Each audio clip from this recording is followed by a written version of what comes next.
আসসালামু আলাইকুম দর্শক ভারত সরকার ভারতীয় মুসলমানদেরকে বেনাগরিক করার জন্য এবং যে কোনোভাবেই বাংলাদেশি হিসেবে প্রমাণ করার জন্য আরও এক ধাপ এগিয়ে গেল।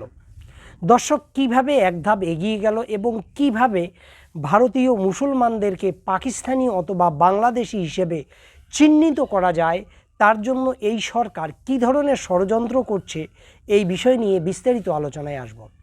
দর্শক, আপনারা জানেন 2014 সালে যখন বিজেপি সরকার ভারতের ক্ষমতায় আসলো, তখন 2019 সালের দিকে তারা একটি আইন পাশ করলো।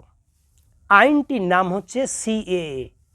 এই সিএএর বিরুদ্ধে ভারতের সংখ্যালঘু মুসলমান সম্প্রদায় বৃহত্তর আন্দোলন গড়েছিল, কিন্তু এই আন্দোলনকে কোনোভাবেই কেন্দ্রীয় সরকার কিন্তু কর্ণপাত করেনি। এই আইনের মাধ্যমে কেন্দ্রীয় সরকার যেটা করতে চেয়েছে বা করতে চাইছে, সেটা হচ্ছে ভারতের পার্শ্ববর্তী বাংলাদেশ, আফগানিস্তান, পাকিস্তান এই সকল দেশ থেকে যে সকল অমুসলিম নাগরিক তারা তাদের দেশে নির্যাতিত হয়ে ভারতে এসেছেন, তাদেরকে ভারত সরকার নাগরিকত্ব দেবে। তো এই সিএএ আইনটি যখন পাশ করা হয়, তখন এটার সময়সীমা ছিল 2014 সালের 31শে ডিসেম্বর পর্যন্ত। অর্থাৎ 2014 সালের 31শে ডিসেম্বরের মধ্যে কোনো অমুসলিম নাগরিক পার্শ্ববর্তী কোনো দেশ থেকে যদি নির্যাতনের শিকার হয়ে ভারতে এসে আশ্রয় নেয়, তাদেরকে ভারত সরকার নাগরিক হিসেবে স্বীকৃতি দেবে।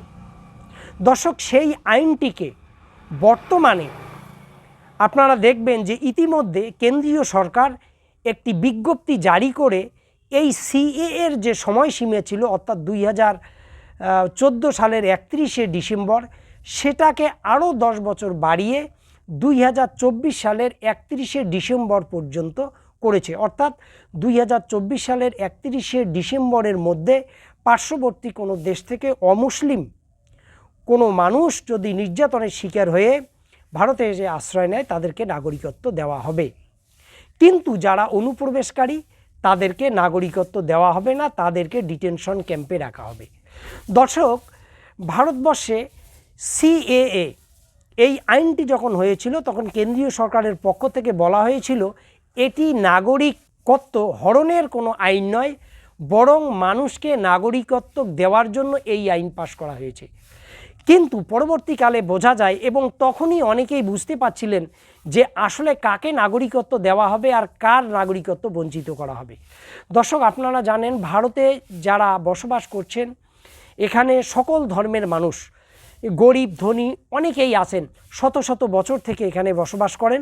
কিন্তু অনেকেই আছেন যাদের পুরনো কাগজপত্র নেই, দলিল খতিয়ান তারা পুরনো কাগজ এবং প্রমাণ হিসেবে এবং নাগরিকত্বের প্রমাণ হিসেবে তারা দেখাতে পারবে না।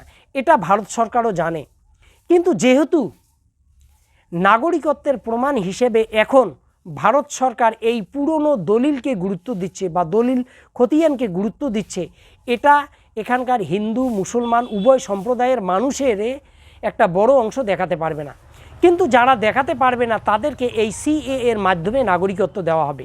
কিন্তু মুসলমান যারা এই কাগজ দেখাতে পারবে না, যারা এখানকারই নাগরিক, শত শত বছর থেকে তারা বসবাস করত, কিন্তু তাদের কোনো লিগ্যাল কাগজপত্র এখন নেই, সুতরাং তাদেরকে বেনাগরিক করা হবে। এবং এই যে সিএএ নিয়ে যে নতুন যে বিজ্ঞপ্তিটি সরকার প্রকাশ করলো, সেখানে কিন্তু প্রতিটা রাজ্য সরকারকে আবার নতুন করে ডিটেনশন ক্যাম্পে তৈরি করার কথা বলা হয়েছে। সুতরাং এই ডিটেনশন ক্যাম্প কেন তৈরি করা বলা হচ্ছে, কাকে উদ্দেশ্য করে এই ডিটেনশন ক্যাম্প তৈরি করার কথা বলা হচ্ছে, এই বিষয়টা কিন্তু স্পষ্ট। এবং বলা হচ্ছে যে 2014 থেকে 2024 সালের 31শে ডিসেম্বর পর্যন্ত এই আইনটিকে বর্ধিত করা হলো। অর্থাৎ এই সময়ের মধ্যে যদি কেউ এসে থাকে অমুসলিম, তারা নাগরিকত্ব পাবে। তাহলে দর্শক, প্রশ্ন উঠছে 2014 থেকে 2024 সাল পর্যন্ত বাংলাদেশের ক্ষমতায় ভারতের প্রিয় সরকার শেখ হাসিনা সরকার ছিল। তাহলে সেই সরকারের আমলে ভারতবর্ষে যে হিন্দুরা আসলো, তাহলে তারাও কি নির্যাতনের শিকার হয়ে এসেছিল? কারণ ভারত সরকার তো বারবার বলছে যে শেখ হাসিনার আমলে বাংলাদেশের হিন্দুরা সবচেয়ে বেশি নিরাপদ ছিল। তার মানে সরকার এটা জানেই যে 2014 থেকে 2024-এর মধ্যেও অসংখ্য লক্ষ লক্ষ বাংলাদেশি হিন্দু মানুষ ভারতে এসছে, তাহলে তাদের নাগরিকত্ব দেওয়া হবে। আর যখন এসআইআর হচ্ছে বা আগামীতে এনআরসি হবে, তখন তাদেরকে কাগজ দেখাতে হবে, তারা কাগজ দেখাতে পারবে না, তখন তাদেরকে বেনাগরিক করা হবে। যেহেতু তাদের বেনাগরিক হবে, সুতরাং তাদেরকে সুরক্ষা দেওয়ার জন্যই নতুন বিজ্ঞপ্তি করা হলো।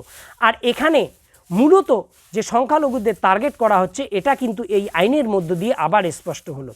তো দর্শক, এই বিষয়ে আপনাদের কি মতামত অবশ্যই কমেন্টে লিখবেন।